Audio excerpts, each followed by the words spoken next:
তো আপনারা সবাই কইতেছেন অপু ভাই কি করে মার্সিডিজ ল্যাম্বরগিনি কিনলো। তো কিছু কিছু ভিডিওতে দেখতেছি অপু ভাই বলে গাখির বেচে।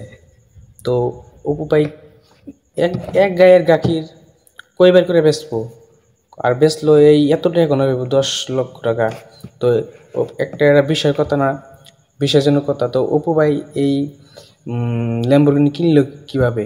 তো ইউটিউবে টিকটকে তো পয়সা বান্ধা না, টিকটকে মনিটাইজেশন নাই। অপু ভাই কী করে কিনলো?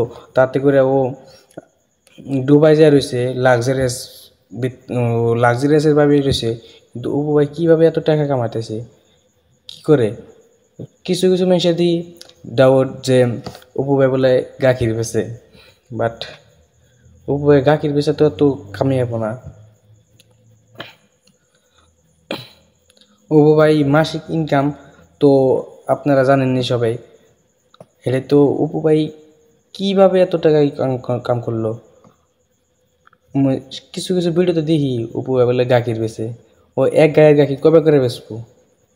এটাই ডাউট। এক গায়ের গাখি কবে করে বেচো? ওই ল্যাম্বরগিনি কিনবো।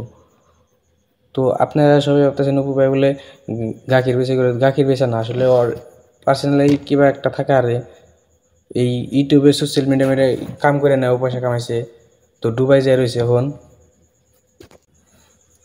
আর ভাই আরেকটা কথা, অপু ভাইরাতে যে ওই একটা ওই যে ও কি লাক্সারিয়াস মানুষে কার নিয়ে করতেছে, ওই গাখির আলা মেশিন নিয়ে করবো না বর, কি করবো? তো গাখির আলা মেশিন নিয়ে করবো না কার নিয়ে করবো? তো দেখছেন তো ও হাতে, ওর হাতে কি থাকে একটা কি দেখুন না রায় মজার হিট। তো আপনারা দেখলেন তো অপু ভাই কি মানুষের কার নিয়ে করে? গাখির বেছো না কি করবো তাহলে? ও গাখির বেচে খাবো না কি করে খাবো? এক কি মজা করে গাখির হয়, হিট গাখির। তো গাইস, আপনারা এনে সব ভুল ভাবতেছেন, ও নিজের ইনকাম আছে। তো একটা করে সাবস্ক্রাইব করে যান। গুড বাই, যাই।